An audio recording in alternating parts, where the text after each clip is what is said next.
आकाश में एक विशाल कंकाल प्रकट हुआ, जिससे ऐसी दबावपूर्ण शक्ति फैल रही थी कि राघव और बाकी सब चौंक कर उछल पड़े। उन्होंने तुरंत उड़ने वाली नाव को रोक दिया। ये प्राचीन युद्ध क्षेत्र से होकर जाने वाला एकमात्र रास्ता था। कोई दूसरा मार्ग नहीं था। अगर वे इस रास्ते से भटक गए तो इस असीम युद्ध क्षेत्र में खो जाते और कभी बाहर नहीं निकल पाते। किंवदंती थी कि प्राचीन युद्ध क्षेत्र उन बेमिसाल विशेषज्ञों की लड़ाई का परिणाम था, जिनका स्तर इतना ऊंचा था कि उन्होंने युद्ध स्वर्ग महाद्वीप के नियमों को ही तोड़ दिया था। उसी कारण उस युद्ध की लड़ाकू इच्छाएं आज तक बनी हुई थी। यहाँ तक कि समय के नियम भी उन्हें मिटा नहीं पाए थे। कभी कभी इस मार्ग के भीतर कुछ अजीब दृश्य प्रकट होते थे, लेकिन उन्हें छूना सख्त मना था। सामान्य परिस्थितियों में वे लोगों को ज्यादा प्रभावित नहीं करते थे। अचानक उस विशाल कंकाल ने एक जानवर जैसी दहाड़ लगाई। जबरदस्त स्थानिक तरंगे फूट पड़ी, जिससे उड़ने वाली नाव उलट-तलटते बची। राघव ने जल्दबाजी में उड़ने वाली नाव को नियंत्रित किया और पीछे हटने लगा। उसने पूरी कोशिश की कि नाव उसी मूल रास्ते से पीछे हटे। क्या ये नहीं कहा जाता कि प्राचीन युद्ध क्षेत्र के सारे जीवन रूप युद्ध में मर चुके थे? फिर ये कैसे जीवित है? क्या ये खुद ही पुनर्जीवित हो गया? नेहा चिल्लाई। वो कंकाल बेहद विशाल था और पृथ्वी अजगर जैसा दिखता था, लेकिन उसकी गर्दन बहुत छोटी थी, जिससे उसका अनुपात अजीब लग रहा था। इसके अलावा उसके 6 पैर थे। ये किस प्रकार का जीवन रूप था, ये अज्ञात था। ये न तो पुनर्जीवित हुआ है और न ही जीवित है। ये असली शरीर भी नहीं है। इसका शरीर मर चुका है, लेकिन इसकी इच्छा नष्ट नहीं हुई। राघव ने गंभीर स्वर में कहा। ये एक अत्यंत चौंकाने वाली क्षमता थी। ये साफ तौर पर एक निराकार इच्छा थी, जिसने एक शरीर का रूप ले लिया था। अनगिनत वर्षों के बाद भी उसकी हत्या इच्छा मिट नहीं पाई थी। ये कितना भयावह था। उस विशाल कंकाल की दहाड़ के बाद और भी आकृतियां प्रकट हुई। उड़ते पक्षी, चलने वाले दैत्याकार पशु, पीठ पर 2 पंखों वाले जीवन रूप और 300 मीटर ऊंचे दैत्य। उन दैत्यों में से एक ने कंकाल पर मुक्का मारा और उसे उड़ा दिया, लेकिन तभी पीछे से एक पंखों वाले प्राणी ने उस दैत्य पर हमला कर दिया। उसकी गर्दन एक तलवार से काट दी गई। उनके हर हमले सरल और सीधे थे। एक मुक्का आकाश को हिला देता था, जबकि एक तलवार स्थान को चीर देती थी। स्वर्ग और धरती के नियम बार बार टूट रहे थे। वे कुछ देर तक उग्रता से लड़े, फिर दृश्य पूरी तरह अव्यवस्थित हो गया। स्थान मुड़ गया और वे सब नजरों से ओझल हो गए। कितनी भयानक शक्ति है। इतने वर्षों के बाद भी उनकी लड़ाई अब तक बनी हुई है। उनकी युद्ध शक्ति का एक अंश तो हमारी पीढ़ी को भी प्रभावित कर सकता है। ये एक प्रकार की शाश्वत शक्ति है। अमोदिता अभी भी सदमे में थी। अगर ये कहा जाए कि उन्होंने जो अभी देखा वो केवल एक भ्रम था, तो ये पूरी तरह सही नहीं होगा। वो भयावह युद्ध वास्तव में स्थान और समय की सीमाओं से मुक्त होकर वर्तमान युग को प्रभावित कर चुका था। लेकिन ये कहना भी सही नहीं होगा कि जो उन्होंने देखा वो पूरी तरह वास्तविक था। जो भी था वो एक ही पल में गायब हो गया। प्राचीन युग में आखिर क्या हुआ था, ये हम अभी नहीं जानते, लेकिन कोई बात नहीं, हम देर-ए-बेर उस ऊंचाई तक जरूर पहुंचेंगे और तब ये सारे रहस्य नहीं रहेंगे। राघव ने अपनी मुट्ठी भींच ली। अभी जो दृश्य उन्होंने देखा था वो सचमुच चौंकाने वाला था। भले ही वो केवल एक क्षण के लिए प्रकट हुआ हो, लेकिन उसने राघव को अपनी नगण्यता का एहसास करा दिया था। उस उग्र युद्ध में हर वार ने स्वर्ग और धरती के नियमों को तोड़ दिया था और राघव को ऐसा लगा जैसे वो एक चींटी हो, जिसके पास जरा भी प्रतिरोध करने की क्षमता नहीं है। इससे उसके भीतर और तेजी से शक्तिशाली बनने का संकल्प जाग उठा। जब वो वापस जाएगा तो वो और समय बर्बाद नहीं कर सकता था। उसे जल्दी से अपनी साधना स्तर बढ़ानी ही होगी। इसके बाद राघव ने सावधानी से उड़ने वाली नाव को आगे बढ़ाया। रास्ते में उन्हें और कोई अजीब दृश्य नहीं मिला। प्राचीन युद्ध क्षेत्र से बाहर निकलते ही उन्होंने गति बढ़ाई और पूर्वी XUAN क्षेत्र की ओर उड़ गए। मध्य XUAN क्षेत्र के एक भूमिगत कक्ष में क्रोध और पशुसमान हिंसा से भरी एक दहाड़ गूंज उठी। राघव, तुम्हारी इतनी हिम्मत कि तुमने मेरे प्रतिरूप को नष्ट कर दिया। ये व्यक्ति शंकर था, लेकिन ये उसका प्रतिरूप नहीं, बल्कि उसका असली शरीर था। शंकर का चेहरा विकृत हो चुका था और उसकी आंखों में प्रचंड हत्या इच्छा भड़क रही थी। उसकी मुट्ठियां इतनी जोर से भींची हुई थी कि चरमराने की आवाज आ रही थी। शंकर ने एक पत्थर का द्वार धक्का देकर खोला। जैसे ही वो बाहर निकला, दो वृद्धों ने हैरानी से उसे देखा। संघ प्रमुख, आप इतनी जल्दी एकांत साधना से बाहर क्यों आ गए? शंकर का असली शरीर अभी ज्यादा समय पहले ही एकांत साधना में गया था। आपात मामलों की जिम्मेदारी उसका प्रतिरूप संभाल रहा था और उसके असली शरीर को कोई भी बाधित नहीं कर सकता था। ये दोनों वृद्ध अर्धनेत्रपथ विशेषज्ञ थे। वे इस कक्ष की रखवाली कर रहे थे ताकि कोई भी शंकर को परेशान न कर सके। प्रशस्त कैसा है?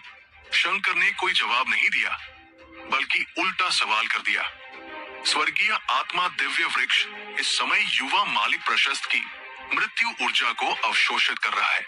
हालांकि वो अभी तक होश में नहीं आया है, लेकिन मृत्यु ऊर्जा को लगभग पूरी तरह दबा दिया गया है। इसके अलावा हमने स्वर्गीय भाग्य द्वीप से किसी को बुलाकर युवा मालिक प्रशस्त की किस्मत भी जंचवाई है। इस बार वो खतरे से बाहर निकल आया है। एक वृद्ध ने उत्तर दिया। वो वृद्ध थोड़ा हैरान था। शंकर का प्रतिरूप बाहर मौजूद था, इसलिए ये सारी जानकारी उसे पहले से ही पता होनी चाहिए थी। आखिरकार उसके असली शरीर की आत्मा उसके प्रतिरूप की आत्मा से जुड़ी हुई थी। फिर उसे ये पूछने की जरूरत क्यों पड़ी? उसे ये नहीं पता था कि शंकर का प्रतिरूप पहले ही राघव द्वारा नष्ट कर दिया गया था। हालांकि कील से वार लगते ही शंकर ने तुरंत अपने प्रतिरूप से संपर्क काट दिया था। फिर भी वो मृत्यु ऊर्जा के एक हिस्से से संक्रमित हो चुका था। इसी वजह से इस समय शंकर को अपने सिर में सुई चुभने जैसी पीड़ा महसूस हो रही थी। उस दर्द का एक हिस्सा कील की वजह से था, जबकि दूसरा कारण उसके प्रतिरूप का नष्ट होना था। उसके साथ उसकी आत्मा का भी एक अंश नष्ट हो गया था। ऐसी स्थिति में शंकर के लिए ठीक से साधना करना असंभव था। अपने प्रतिरूप के नष्ट होने से शंकर अत्यंत क्रोधित था। उसने कभी सोचा भी नहीं था कि एक आत्मा रूपांतरण शिष्य के पास उसके प्रतिरूप को नष्ट करने के ऐसे साधन होंगे। इस बार उसे भारी नुकसान उठाना पड़ा था। मेरे आदेश जारी करो। प्राचीन परिवार संघ आधिकारिक रूप से युद्ध स्वर्ग संघ से संबंध तोड़ रहा है। अब हम सहयोगी नहीं रहेंगे और दोनों पक्ष अपने अपने मामलों की खुद जिम्मेदारी लेंगे, शंकर ने घोषणा की।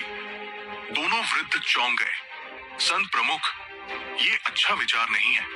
हम भ्रष्ट मार्ग से लड़ने के लिए युद्ध स्वर्ग संघ के साथ मिलकर काम करते हैं। अगर हम संबंध तोड़ लेंगे तो भ्रष्ट मार्ग तुरंत हमें निशाना बनाएगा। प्राचीन परिवार संघ को भले ही युद्ध स्वर्ग संघ के बराबर का माना जाता हो, लेकिन वास्तविक युद्ध शक्ति के लिहाज से उसके पास युद्ध स्वर्ग संघ की एक तिहाई ताकत भी नहीं थी। आखिरकार युद्ध स्वर्ग संघ पांचों महान क्षेत्रों के सभी संप्रदायों का सम्मिलित रूप था। उसकी कुल शक्ति की कल्पना भी नहीं की जा सकती। उसके सामने प्राचीन परिवार संघ स्पष्ट रूप से कमजोर था। अगर वे अलग हो गए तो भ्रष्ट मार्ग प्राचीन परिवार संघ के लिए सबसे बड़ा खतरा बन जाएगा। दोनों वृद्ध शंकर के आदेश को समझ नहीं पा रहे थे, खासकर तब जब राक्षस गर्द फूटने ही वाला था। इतने नाजुक समय पर अगर प्राचीन परिवार संघ युद्ध स्वर्ग संघ से संबंध तोड़ लेता तो वे बेहद नीच दिखाई देते। अगर उस समय युद्ध स्वर्ग संघ राक्षस जाति के आक्रमण को रोकने में असफल रहा तो राक्षस प्राणी पूरे महाद्वीप पर असंख्य निर्दोष लोगों का नरसंहार कर देंगे। तब क्या प्राचीन परिवार संघ पूरी दुनिया की नजरों में पापी नहीं बन जाएगा? ये सब युद्ध स्वर्ग संघ की गलती है। अनामिका राघव को शरण दे रही है, जिससे पूरे महाद्वीप की एकता नष्ट हो रही है। सदाचारी मार्ग में ऐसे सड़े हुए सेबों को छोड़ देना पहले ही एक भारी गलती है। मैं अपनी प्राचीन परिवार संघ को उन गंदे सेबों की वजह से बर्बाद नहीं होने दूंगा। इसलिए इसे नीचता नहीं कहा जा सकता। गलत अनामिका और राघव है, मैं नहीं। अगर अनामिका अपनी गलती मान ले और राघव को मार दे तो हम फिर भी सहयोगी बन सकते हैं और राक्षस गर्द के खिलाफ साथ लड़ सकते हैं, वरना उसे अपने कर्मों की जिम्मेदारी खुद उठानी होगी। याद रखो, लोग हमें दोष नहीं देंगे, बल्कि युद्ध स्वर्ग संत की अनामिका और राघव को कोसेंगे। किसी भी हालत में उन बातों की चिंता करना तुम्हारा काम नहीं है। बस वही करो जो मैं कहता हूँ। मैं देखना चाहता हूँ कि अनामिका असल में कितनी सख्त है, शंकर ने ठंडे स्वर में कहा। हाँ, दोनों ने और कुछ कहने की हिम्मत नहीं की। वे मुड़े और चले गए। उनके जाते ही अंतरिक्ष हल्का सा मरोड़ा और लगभग 30 वर्ष की दिखने वाली एक स्त्री प्रकट हुई। उसके भीतर जन्मजात शाही गरिमा झलक रही थी। मुझे 7 दिनों के भीतर राघव का सिर चाहिए। मैं किसी को भी प्रशस्त को नुकसान पहुंचाने नहीं दूंगी। वो राघव मरना ही चाहिए। उस स्त्री ने उदास और ठंडे स्वर में कहा। ये स्त्री प्रशस्त की मां थी। ओ, तुम्हारा प्रतिरूप नष्ट हो गया?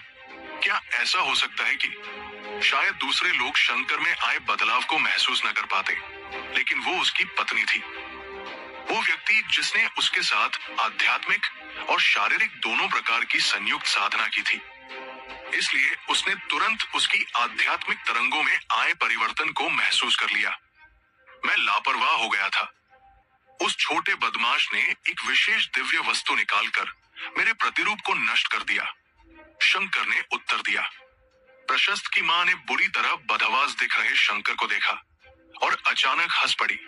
शंकर, आह शंकर, तुम सच में अंधे हो। मैं आखिर कैसे ऐसे निकम्मे और कायर इंसान पर मोहित हो गई? मो परिवार का वह कचरा पश्चिमी XUN क्षेत्र में कब्रें खोदता फिर रहा है और तुमने उसे मारने के लिए इतने लोग भेजे, फिर भी वो मजे से जिंदा है। अब तो तुम्हारा प्रतिरूप भी न सिर्फ राघव से तमाचा खा गया, बल्कि पूरी तरह नष्ट भी हो गया। अगर ये खबर फैल गई तो क्या तुम्हारे पास जीने का भी कोई मुंह बचेगा? अगर मैं तुम्हारी जगह होती तो सीधा आत्महत्या कर लेती। तुम्हारे जैसे इंसान के पास संघ प्रमुख बनने की क्या योग्यता है? चुप रहो। क्या तुम्हें लगता है कि मैं ये सब चाहता था? मो परिवार का वो बदमाश सामने आने से ही मना कर देता है। वो इतना फिसलन भरा है कि मैं उसके खिलाफ आखिर कर भी क्या सकता हूँ? और जहां तक राघव की बात है, अगर तुम्हारे उस लाडले बेटे को उस कमीनी संध्या ने बहकाकर इस्तेमाल न किया होता तो वो आज भी सुरक्षित होता। ये सब तुम्हारी जरूरत से ज्यादा लाड़ प्यार की वजह से हुआ, जिसकी वजह से वो इतना साधारण जाल भी नहीं देख पाया। अब जब मुझे मजबूर होकर उसके लिए खड़ा होना पड़ रहा है तो तुम सारा दोष मुझ पर कैसे डाल सकती हो? क्या तुम्हारा दिमाग खराब हो गया है? शंकर गुस्से में दहाड़ता हुआ गरजा, जैसे कोई क्रुद्ध शेर। उसके दबे हुए भाव आखिरकार फूट पड़े थे। ये सब इसलिए हुआ क्योंकि तुम बेकार हो। तुम्हारे पास यूं चिल्लाने की क्या हैसियत है? अगर तुम एक हाथ हिलाकर राघव को मार सकते तो क्या सारी बातें खत्म नहीं हो जाती?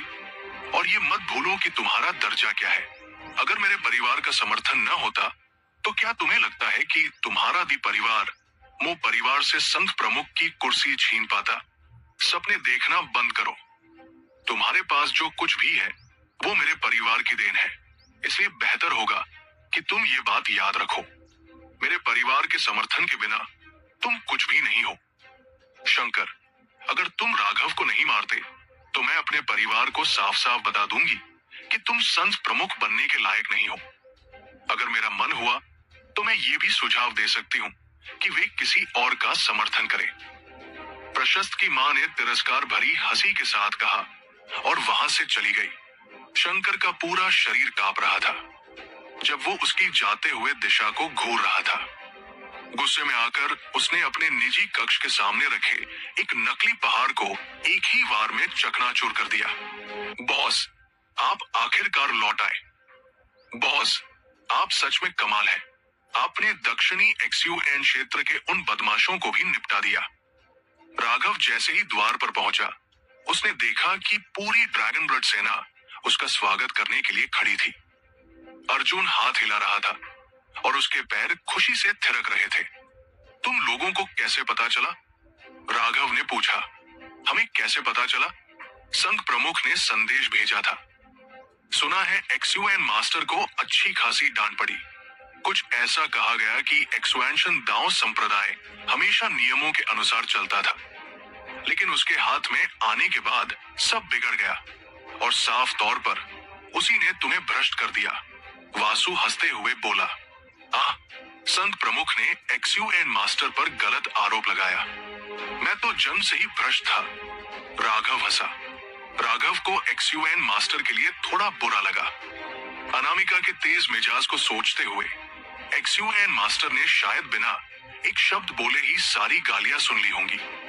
आखिरकार अनामिका की वरिष्ठता उससे कहीं ऊपर थी। तुम बदमाश, बस इतना जान लेना काफी है। बाहर इतना हंगामा मचाया और आखिरकार वो सब मेरे सिर पर डाल दिया।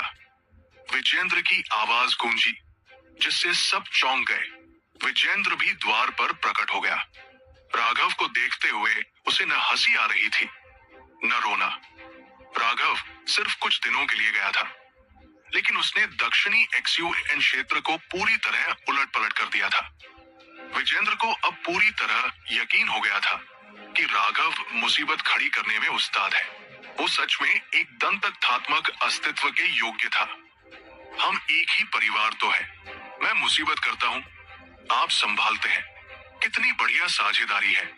राघव बोला। अंदर आओ और देखो। एक्सुएंशन दाओ संप्रदाय का निर्माण लगभग पूरा हो चुका है। विजेंद्र ने उन्हें भीतर आने का इशारा किया। द्वार पार करते ही सबके मुंह से आश्चर्य की आवाज निकल गई। बाहर से एक्सुएंशन दाओ संप्रदाय हमेशा की तरह ही लग रहा था। ऊंचे पहाड़ और बहता पानी, लेकिन अंदर कदम रखते ही वे उन पहाड़ों को देखकर स्तब्ध रह गए जो बादलों को ऊपर तक उठे थे। अब उन्हें समझ आया कि पूरे इस क्षेत्र को एक विशाल स्थानिक संरचना ने ढक रखा था। बाहर जो कुछ दिखाई दे रहा था वो असल में दर्जनों गुना बढ़ा हुआ रूप था। पत्थर की सीढ़ियां पहाड़ों के चारों ओर लिपटी हुई थी और हर पहाड़ पर विशेष संरचनाएं बनी थी जो उन्हें भारी और भव्य आभा प्रदान कर रही थी। जैसे ही वे अंदर आए, घनी आध्यात्मिक ऊर्जा ने राघव और बाकी सबको झकझोर दिया। पहाड़ों के चारों ओर लिपटी बादल सी धुंध किसी स्वर्गलोक जैसा दृश्य बना रही थी। वे बादल असल में बादल नहीं थे, बल्कि अत्यधिक सघन आध्यात्मिक ऊर्जा का परिणाम थे। कुल 81 मुख्य पर्वत थे, सभी एक ही आकार के और एक विशेष संरचना में सजे हुए, जिसने पूरे एक्सुएंशन दाओ संप्रदाय को ढक रखा था। हर पर्वत पर कई कामगार व्यस्त थे। कोई संरचना की दिव्य रून सजा रहा था तो कोई और काम कर रहा था। निर्माण अभी पूरी तरह समाप्त नहीं हुआ था। हे भगवान, ये तो बेहद चौंकाने वाला है। नेहा ने मुंह ढक लिया। बस कुछ ही महीनों में वो एक्सुएंशन दाओ संप्रदाय को पहचान ही नहीं पा रही थी। वाकई चौंकाने वाला है। भले ही मैं इसे रोज रोज बनते हुए देखता रहा हूँ, फिर भी हैरान रह जाता हूँ। लक्ष्मण ने सिर हिलाया। यही भावना बाकी सभी की भी थी। उन्होंने अनगिनत कारीगरों को दिन रात मेहनत करते हुए अपनी आंखों से देखा था। आगे बढ़ते हुए राघव ने अचानक नीचे की सीढ़ियों की ओर देखा और कहा, एक्सयूएन मास्टर, क्या इन सीढ़ियों को नीचे से सहारा देने वाली कोई संरचना नहीं होनी चाहिए? वो संरचना कहाँ है? खांस, इस बारे में बाद में बात करेंगे, विजेंद्र ने असहज होकर कहा। राघव तुरंत समझ गया कि उनके पास फिर से पैसे खत्म हो गए थे। लगता था कि शुरुआती अनुमान और असली लागत के बीच का अंतर काफी बड़ा था। मुख्य क्षेत्र में लगातार महल दिखाई देने लगे। केंद्र में एक ऊंचा उठता हुआ टावर था और वही एक्सुएंशन दाओ संप्रदाय की सबसे बड़ी इमारत, एक्सुएंशन टावर।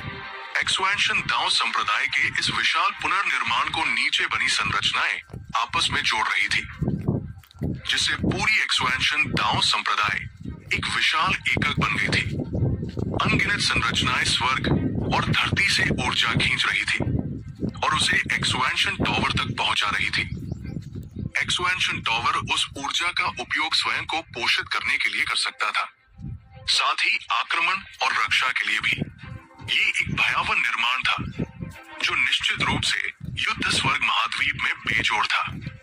विजेंद्र ने राघव को अलग अलग क्षेत्रों में ले जाकर दिखाया।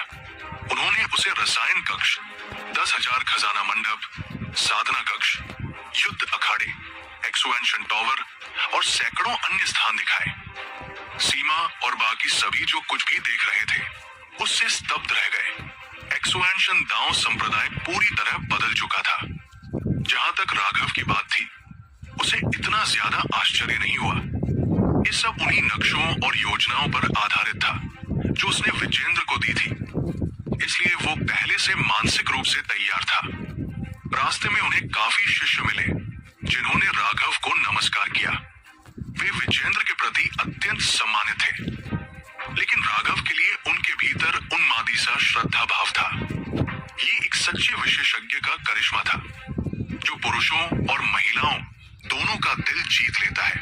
एक्सुएंशन दांव संप्रदाय का अधिकांश हिस्सा घूम लेने के बाद सीमा और बाकी लोग आखिर चौंधिया जाने की हालत में थे और वे कुछ छोटे क्षेत्रों को और देखना चाहते थे। वही राघव विजेंद्र के साथ एक्सुएंशन टॉवर की ओर चला गया। एक्सुएंशन टॉवर की चोटी पर पुराने कुलपति पहले से ही मुस्कुराते हुए उनका इंतजार कर रहे थे, लेकिन जब उनकी नजर राघव पर पड़ी तो वो मुस्कान कुछ अजीब सी हो गई, लगभग रोती हुई मुस्कान जैसी। शिष्य कुलपति को प्रणाम करता है, राघव ने आदर पूर्वक झुककर कहा। ठीक है, परिवार के लोगों के बीच इतनी औपचारिकता की जरूरत नहीं। इस बार तुम्हें काफी कष्ट सहना पड़ा, कुलपति ने कहा। उन्हें समझ नहीं आ रहा था कि क्या कहें, इसलिए उन्होंने बस सामान्य शिष्टाचार निभाया। बिल्कुल भी कष्ट नहीं हुआ। राघव